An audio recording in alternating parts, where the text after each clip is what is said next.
Magkalaban po kami ni Danny Lacuna. What's up, happy people? Duditi on the moves. So for today's video, mga guys, ay medyo nakakaiyak po, nakakalungkot.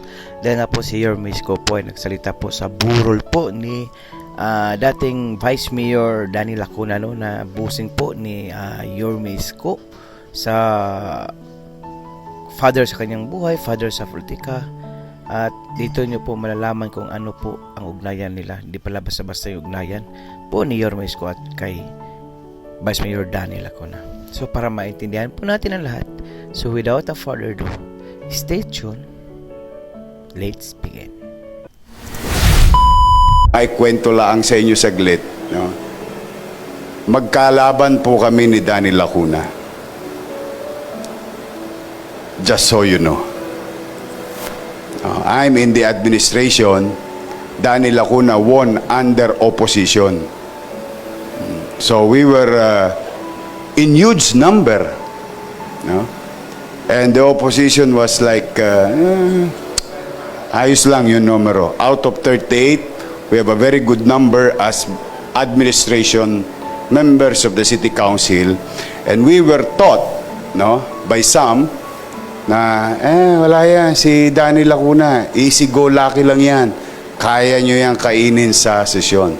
We were taught that way, and I was very sorry my ignorance. High school finish lang ako nung nag-umpisa ako sa konseho. Madali rin ako napalundag, so inaaway namin si Danny Lacuna for so many months. You know, I think lawyers would understand this, that in a collegial body, it's always about numbers. No, and I felt so bad of what I did to him. Really. And there was an incident in my life that year na parang masyado akong magaspang. Oh, parang hindi na tama yung ginagawa ko. So, December of that year, naganap ako ng timing, no? I went to his office, no? Ako, nakasimangot lahat yung mga, ano ron. Siyempre, opposition sila, administrasyon kami, nakasimangot. Yun, kailangan itong makulit na batang to. Oh, sabi ko, nandiyan ba si Vice Mayor? Sabi, andyan po. Tapos, sige, baka pwede ko makausap. Then, pumasok sa loob yung secretary, and I was informed. You saw the picture, that table, kanina, ni boss? That's where Boss Danny and I talked. I said, Vice, pasensya ka na, masyado ako naging magaspang. Parang hindi na tama yung ginagawa ko. You know what he said? Just to add truth to what you have heard a while ago, Tusa. You know what he said? Alam mo, Isko, if I were in your shoes, I will do the same. I will follow orders. And I know you're just following orders. Nasyak ako, parang malayo ka pa lang, basang-basa ka na ni Danilo. So from there on, nagkabati kami, magpapasko. Tiniming ko talaga yun kasi pagkapasko, kapatawaran di ba? Tinatiming mo, good mood, environment, masayahin, di ba? And from there on, that was like more than 20 years ago, hindi na kami nagkaiwalay ni Danny Lacuna. Then, I often visit his office, learning things. So, he's a lawyer, just so you know. No? May mo nga pala, nakakababanggit lang ni Dean, no, kanina. And he taught me many times. Kasi gustong-gusto ko matuto sa konseho Budgeting, legislation. Ang alam ko lang sa pagiging konsehal, tumulong sa tao. Yun lang ang orientation ko sa gobyerno. Pero yung palang konsehal, manggagawa pala ng batas yun. Ala naman akong kaalam-alam at that time dahil high school finish lang ako. So one time, sabi niya, ni Danilo, pakunti na kami ng pakunti. Kasi I resigned from the administration, I joined the opposition, naging 6 na lang kami, tapos naging 5 kalahati. Yung mga politiko, kabisado yung ibig sabihin ng 5 kalahati. So si Danilo, boss, tinutulonggis tayo nito eh. Siguro sa meeting natin, chinuchuchu tayo nito. Ayan, hindi na, hayaan mo na yan. He would say, naghaharimunan lang yan. That's how, I'm just telling you that ganong kalawak yung pananaw niya sa pakikipagkapwa-tao. So, noong kalaunan, ayun, si Roland, si Jong, yung kaming mga iilang bata niya, no? One time, he said, about mga 2005, din, Isko, ano bang pangarap mo sa buhay? Ganyan eksaktong sinabi niya. Sabi ko, boss, sigurado ka? Kasi, hindi mo makakausap si Danilo ng seryosohan. Kung seryoso siyang tumulong, pero pag kami nag-uusap, laging masayahin niya. That's why I don't want you to get sad because he will be more happier wherever he is now. And I believe is with God, no? Na pag kayo masaya. Sabi niya, hindi. Ano bang pangarap mo sa buhay? Sabi ko, boss, total pangarap lang naman to, usapang laway lang. Sabi ko, sasagad-sagarin ko na. Sabi ko, gusto ko maging presidente. Yes. Ang taas ng pangarap mo ah. Sabi ang pangarap lang, may awatan pa ba? Then he said, this struck me. Sabi niya, paano ka magiging presidente? High school finish ka lang. You go back to school. Dean, sabi niya, you go back to school. Then, fortunately, siya talaga, kasi wala naman akong tatay, no? Siya talaga yung nagtulak sa akin. Yung sinasabi ni JTB, na binibigyan siyang pang tuition fee, hindi siya nag-iisa. 2 kami. At totoo rin yun. Si Labong, pupunta sa bahay, padala mo kay Kois, pambayad niya sa tuition fee dahil pasok ka na ulit. Without asking. He knows. Tapos, papunta kami sa Kalipay, doon sa Ross Boulevard. Kamusta sa eskwela mo? Mabuti naman, boss. Kamusta grade mo? Pasang-awa, boss. Sabi mo, ipasa lang eh. Ayos naman. Hanggang nakatapos ako ng kolehiyo, then he said, you go to law school. Boss, Inglesan na yun. Ito nga, nanganganib akong pumasa. Pagluluoy mo pa. No. I'll talk to Dean Magsalin. Si Dean Magsalin na taga Sampaloc din. Punta kayo sa Arellano. Then I applied, I went to my law school, then so on and so forth. One time, I think 2007, and the family can attest to this, yung kinukwento ni JTB, decision making na. No? Dito na yung patakbo na si boss ng mayor. So, mananghali yun. Normal me, Semana Santa, na laging nagagalit ang asawa ko dahil kasi na-emulate kami ni Danilo eh. Walang bakasyon sa amin. Trabaho. So Semana Santa at bakasyon, yung misis ko nagagalit lagi. Ano bakasyon? Hindi ka pa tumitigil lang kakaikot. Dahil nag-iikot ako noon sa mga pabasa. Dahil nagdadala ako ng luya at saka yung Skyplex sa mga pabasa. So I received a call and saan ka? Ay ko, boss, siyempre, umiikot lang sa Gedli. Dito lang, sa Tondo. Sabi niya, punta ka rito sa, Clark. Ano meron? Hindi, punta ka rito. Usapin ka ng pamilya. Fontana.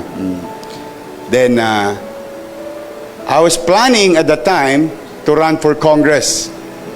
Kasi wala akong pera eh. Eh, yung kusihal, pareho lang ang demographics o botante sa Tondo. So, kung sino bumoboto sa yung kusihal, siya rin pwedeng bumoto sa iyo ng congressman.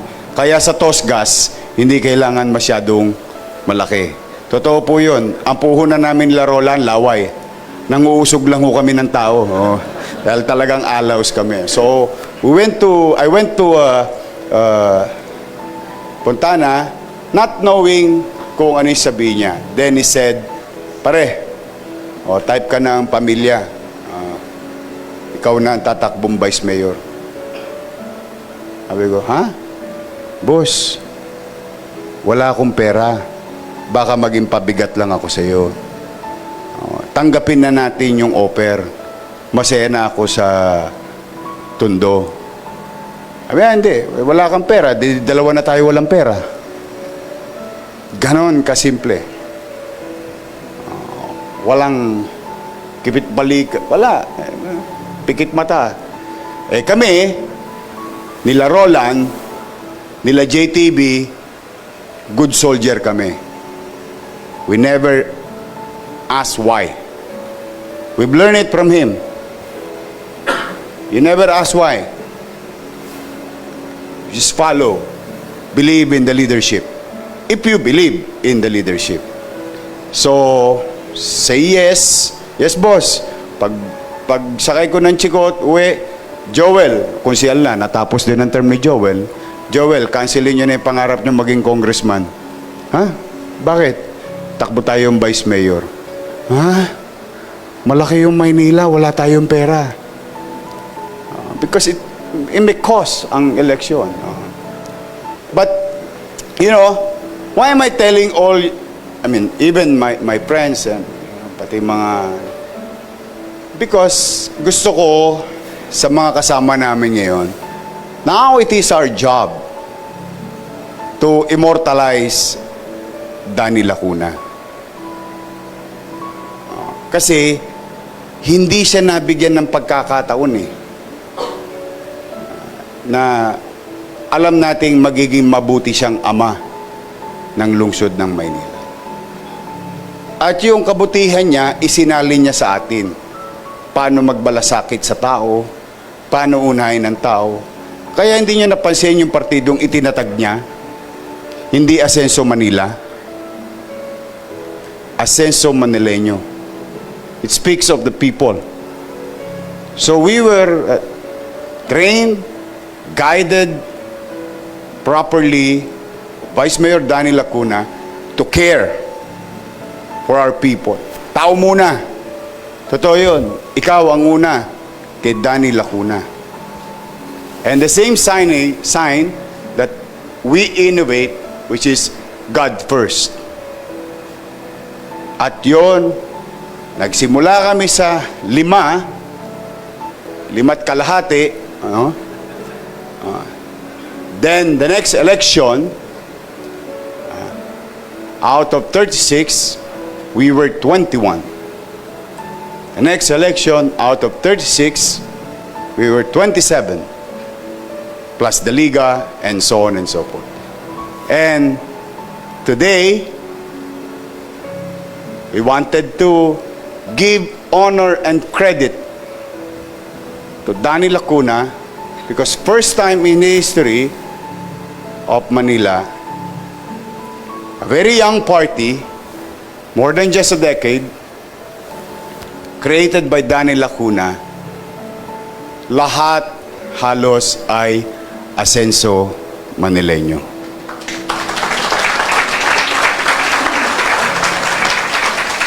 So kaya tayo na mga naparito o nasa mga pampublikong opisina, mga halal na public office, or even in government, who were, by one way or another, Boss Danny extended assistance for you to be part of service to the people. It is our obligation in our own little way to continue to bring the torch in memory, not only by gratitude, but by, passing it on, his vision, his love for the people, love for the service. Yon, tingin ko, obligasyon natin lahat yun. Kaya sa inyong lahat, huwag nyo nang masyadong kalungkutan. Malungkot ang mamatayan. Pero ito naman, tingin ko, ikinalulugod to ni Danilo kasi may ugali yan manood ng TV. Ugali niya manood ng TV habang pinapanood kanya sa TV. At habang pinapanood kanya sa TV, sasabihin, ang bata ko, ang galing na magsalita. Oh. Di ba, Joel? Ito mo, bata ko yan. There's this sense of pride that kapag naniwala sa sayo, he will go all in and help you. And of all the things, or if I may put it in right perspective, of all alliances, of all partnership na ginawa ko sa buhay, sa politika, in terms of political alliances in strengthening our group, sa lahat ng yun nakasama ko, maraming salamat sa inyo. Pero, ang gusto ko lang ipaalala muli sa aking sarili at sa iba pang mga kasama rito, it was Danny Lacuna who believes in me. Siya naniwala. High school finish, Tolonges sa Tondo, uhugin, 23 anyos, hindi makapagsalita ng isang sentence na English. Ngayon may pa-diction pa ako din. Imagine mo yun. Diba din? Yeah. How? Hindi mo mapilian ng salita na only person, yung taong nakatingin sa'yo, ang nakakakita lang sa sarili mo. Nakita mo yon? Minsan yung hindi ka maniwala sa sarili mo, pero yung ibang tao, pinaniniwalaan ka na kaya mo. And for that, lahat naman ng yon, in our own little way, na lagi ko rin pinapaalala sa huwag ninyong sasayangin ang isang bagay na itinaguyod ni boss. Kasi ipinasa lang sa atin ang sulo. So it is our obligation na ipasa natin ang sulo ulit sa mga susunod na henerasyon. So muli sa inyong lahat, on behalf of Family Dumagoso, ako po ay anak sa labas ni Danny Lacuna. As a matter of revelation. Yun ang joke namin dyan sa Biyaya. On behalf of my wife and my kids, I'm really grateful to each and every one of you. I know the family of Lacuna, the family Lacuna is grateful to you, but let me extend my gratitude to each and every one of you joining us here, visiting Boss Danny, giving respect and recognition. Now, last, again, I know some of you are here who are in public office, elective office. Yeah. The least thing that we can do in our respective office is do good to our fellow Manileño. Yon, tingin ko, sasaya ng sasaya si Boss Danny. And by doing so, you are now immortalizing his vision, his dreams and aspirations for a better Manileño and for a better Manila. Pagpalain nawa kayo ng. So yun nga mga boys, grabe, para talagang si tatayan ni Yormisco, si Danny Lacuna, mula noong nag-umpisa si Yormisco sa pagkakonsihal sa bayan ng Manila, So, talagang nakakalungkot talaga dahil isa rin itong adulatoring father po ni Yormisco, si Danny Lacuna. So malangit nawa ang iyong